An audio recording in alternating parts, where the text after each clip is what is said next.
In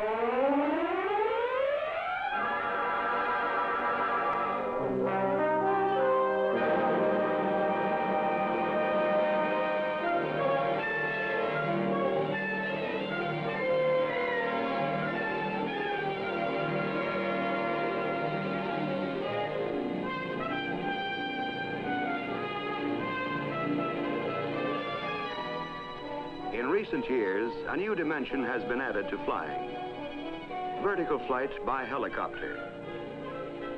The very speed on which the aeroplane depends can sometimes be a handicap. Only a helicopter can hover. Only a helicopter could reach this storm-bound lighthouse. Vertical movement was man's first vision of flight. For centuries, he tried to copy the free, controlled flight of birds and insects. He hadn't the eye of the slow-motion camera to follow the subtlety of wing movement of birds, such as the hummingbird, but his attempts were brave enough.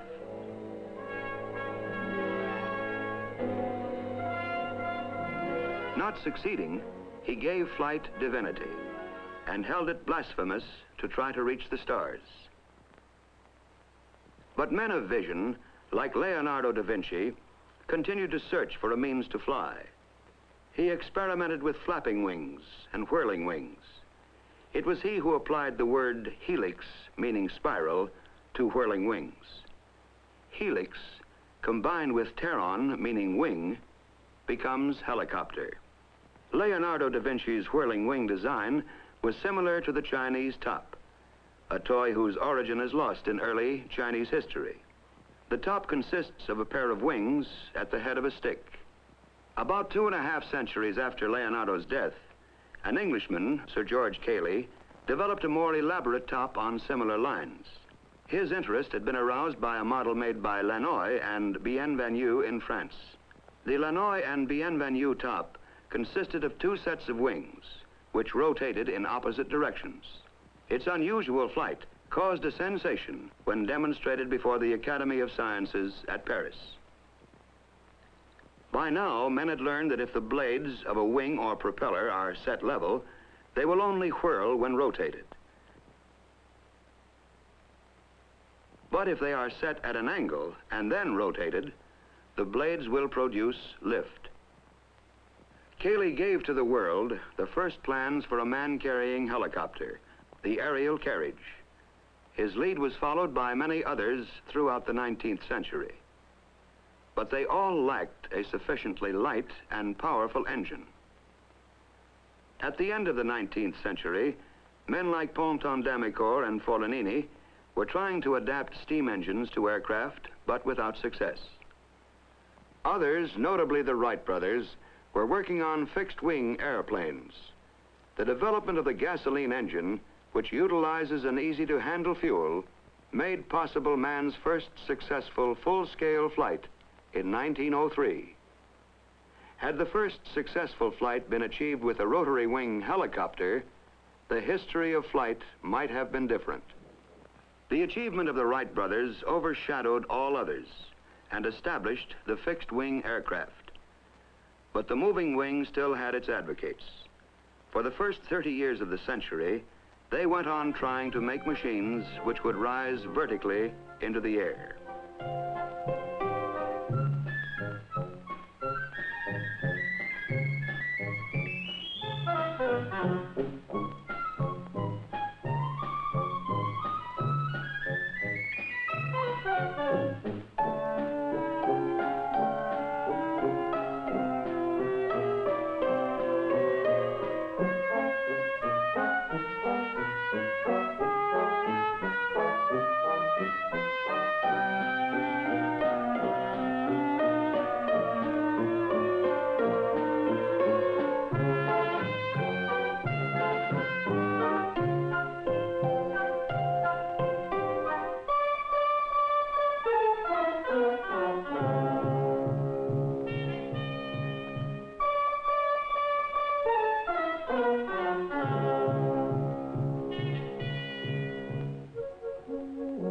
In 1907, Breguet produced the first helicopter to leave the ground with a pilot aboard. The machine was unstable, but it did prove that the rotating wing aircraft was feasible.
But all these early machines were unstable, and for safety, the aircraft had to be tethered to the ground.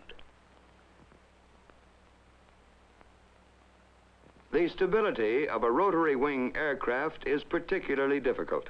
First, the rotation of the blades tends to make the body of the machine turn in the opposite direction. This can be counteracted either by a small vertical tail rotor driven by the same engine as the main rotor, or by two sets of main rotors revolving in opposite directions. Secondly, when the machine moves forward, one blade of the rotor is moving with the airflow, while another is moving against it. The airspeed of a blade increases as it turns towards the nose.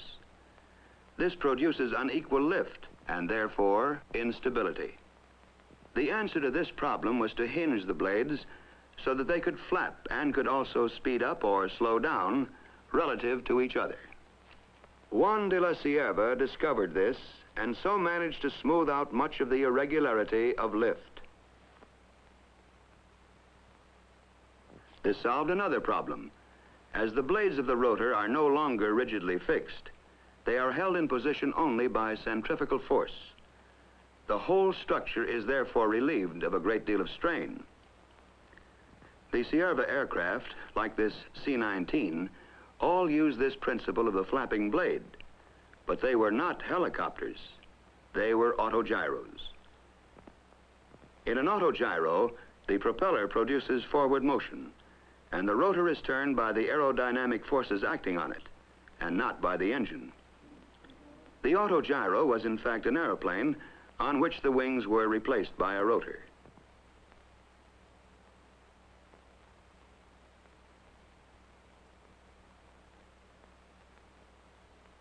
The ordinary autogyro could not take off vertically, although its takeoff run was very short. In later years, vertical takeoff was achieved in the autogyro by coupling the engine to the rotor. This principle could be used only for the takeoff. Meanwhile, work on helicopters went on. In 1930, Florine showed his machine with a new flapping blade to the public at the Brussels exhibition. In the same year, Descanio established the first world helicopter record with a flight of 8 3/4 minutes, covering 1,000 yards at a height of 59 feet. He reached a speed of about 15 miles per hour. 6 years later, in 1936, the pioneer Breguet came to the front with a much improved design in which the problems of control were tackled with considerable success. Records were established with this machine. Duration, 63 minutes. Altitude, 515 feet.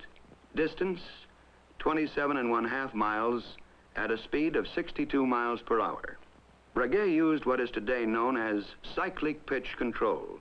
This means that the angle at which a rotor blade meets the air is altered as the blade rotates with the hub.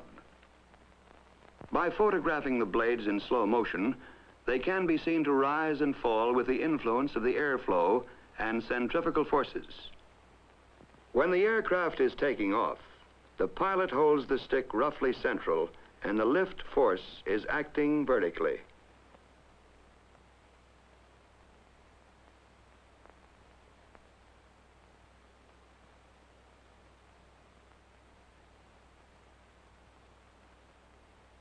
The pilot moves the stick forward.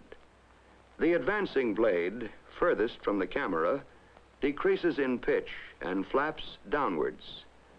The retreating blade, nearest the camera, increases in pitch and flaps upwards. In effect, the rotor is tilted forward.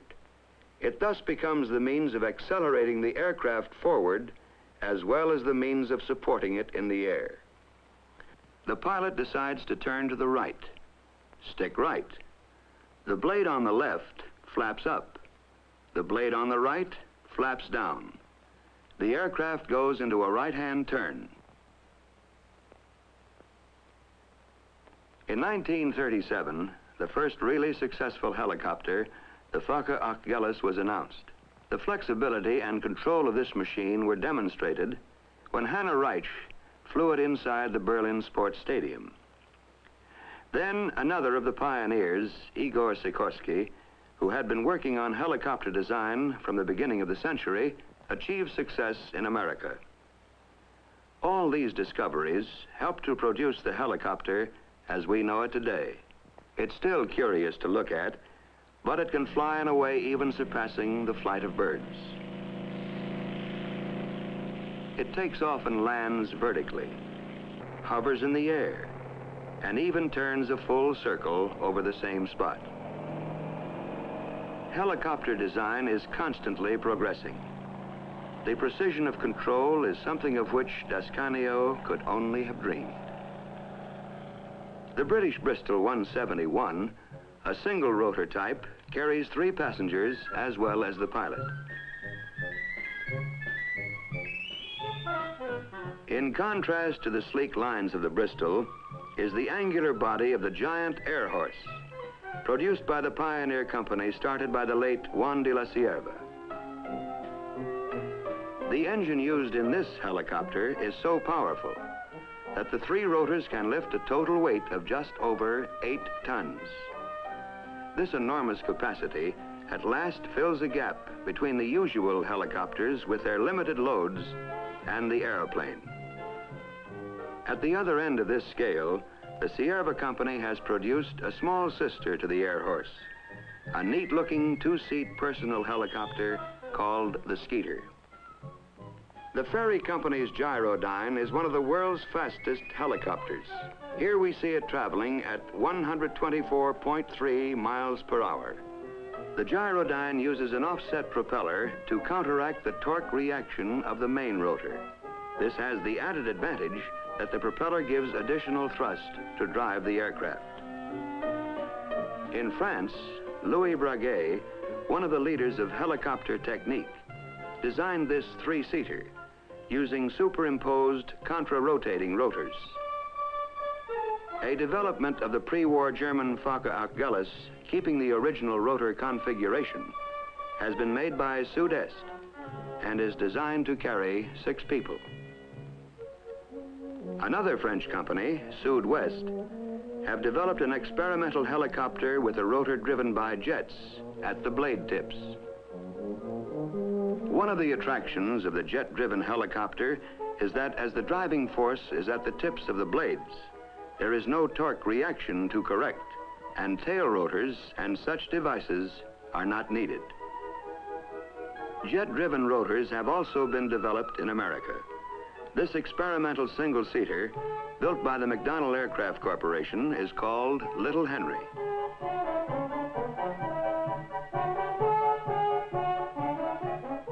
The no-hands flying of this Hiller Hornet demonstrates well the great stability of helicopters employing jet-driven rotors.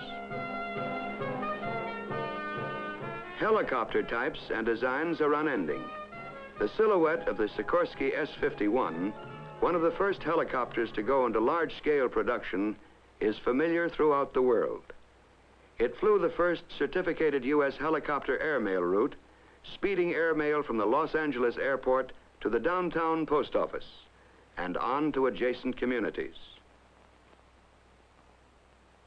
The Sikorsky, now being built in England by Westlands, has been used for experiments in carrying mail by night, flying blind between two large towns. These services portend the day when large helicopters like this Sikorsky S-55 and the Bell HH-12 will be in regular service, carrying mail, passengers, and cargo between nearby cities and surrounding suburban areas. Smaller Bell helicopters are now being used on the land with great success, spraying crops and cattle, dusting orchards where the downwash from the rotors directs insecticide over and under the leaves. Rotor downwash is also used for a strange form of harvesting. It's a simple way of gathering walnuts which can't be damaged by their forceful descent. The helicopter is serving in the expansion of our vital oil reserves, transporting exploration parties swiftly and economically to hard-to-reach locations. In addition, it can also serve as a work platform for precise geological readings.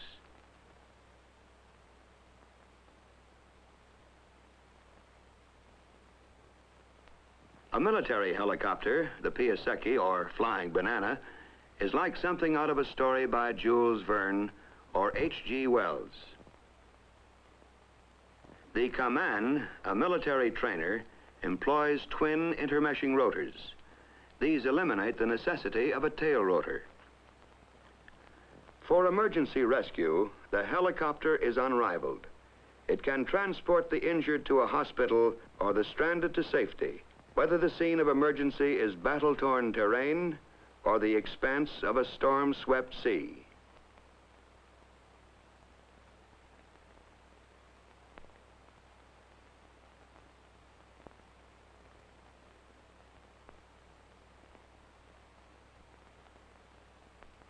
Admiral Byrd took helicopters on his 1946 Antarctic expedition for surveys more detailed than could be undertaken by a conventional aircraft.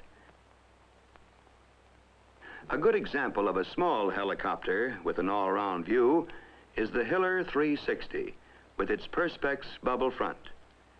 It is excellent for police control of traffic, aerial inspections, and similar work. The helicopter has provided new vantage points for the tourist. There is no better way of seeing the Grand Canyon.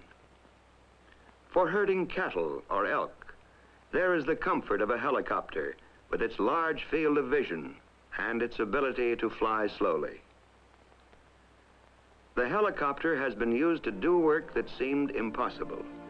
Here, it speeds construction materials high up into the Welsh Mountains to repair a dam.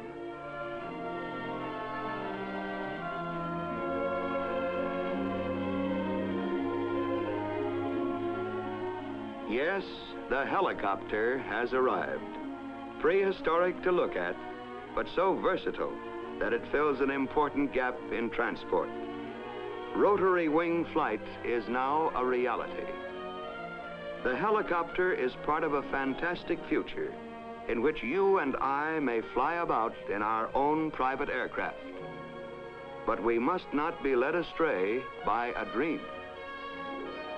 The helicopter will not supplant the car or the airplane, but as chemists and engineers continue their unending search for better fuels and lubricants for flight, for lighter and more powerful gasoline engines, for more efficient jet engines, and for improved airframe designs, the helicopter will enable us to fly with a freedom we've never had before.